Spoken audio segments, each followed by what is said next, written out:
What did I learn from Project Choose Discomfort and Imagine Nepal?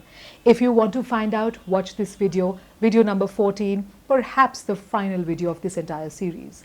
What did I learn from Imagine Nepal? Okay, so before I start that, this entire series has been unscripted. This entire series has been raw, has been vulnerable, has been shot within 4 hours in my home office. Everything that I've said here has been honest, very heartfelt, as real as it could be. Everything has been very true to what I understood. What I'm going to tell you now is perhaps just a little bit more about what I personally take away from this project, what I learned from here. Yet this entire project and the last 13 videos that I made were really peppered with a lot of takeaways, a lot of things that anybody who's embarking on a journey as an entrepreneur, as a startup, as a professional, as an actor, as a freelancer, as a leader, as a sports person can learn and benefit from. I put it out there so transparently because I made some mistakes, because I had some experiences, and I want to document them not just for myself but for others as well. So you have a little bit of a little less of a heartbreak maybe. So maybe you can learn from my mistakes. So maybe you can see things in a different perspective. Maybe you can adopt an eye view which is different. You can see the larger picture. Maybe you can understand a bit more about how television works, how social media works. Maybe you can understand a bit more about why it's important to have the best stakeholders in the world, like Imagine Nepal, Uptrendly, Kantipur, how supportive they all were. Maybe you can understand how to deal with competition a bit better, how to dress up for the stage, how you can handle your teams, who are the physical supporters, who are the social supporters, who are the emotional supporters, what mental support really means, how to choose your team. I wanted all of these leadership lessons and very corporate lessons to be put out there for people to share.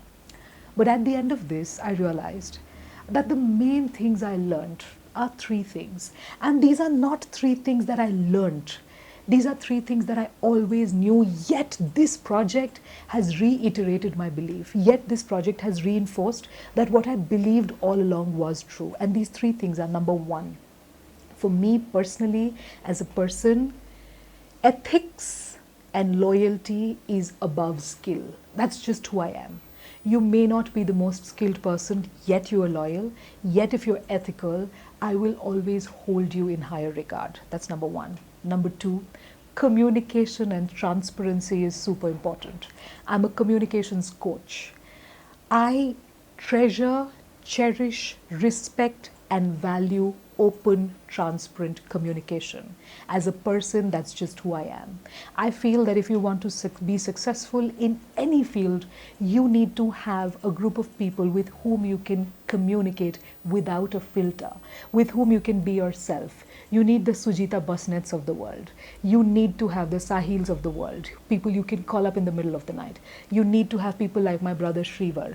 You need all these people to be in your life. And how do you make these people? By being vulnerable, by being open, by sharing, by supporting, by these honest conversations. You know, so much of our world is on social media these days. How many times do we allow ourselves to be naked in front of the world? I feel that honest communication really is the way forward. I feel that to be somebody that people support, you need to be somebody that supports as well. And how does that happen? Through conversations. Yes, it's great to party. Yes, it's great to go out. Yet, coffee and conversations are equally important. Yet it's equally important to have a friend that you can call up and speak to for 3 hours. I have a friend called Rachel and me, Kanan and me. Every time I've felt low, I've called these 2 girls up, and they've always been there. They've always been there to listen, to support, and to just tell me, Mannsi, it's fine, you're okay. So for me, that honest conversation, people who can tell me on the face what they don't like, people who tell me what they like, I think that's really important. So the second thing that I learned was honest conversations are everything. And the third thing that I learned is your team is your family. I don't mean that my family is my team. I mean that the team I created, the collaborators, the stakeholders, everybody that I met in this journey, whether it was my own team, whether it was the team of Imagine Nepal, Uptrendly, Kantipur, whether it was the social media, the people on the other side of my computer, people who sent me messages, these are my family. These are the ones that kept me going, and I truly cherish that. So for me, this is the end of Project Choose Discomfort. It's been a wonderful journey. Imagine Nepal has also ended.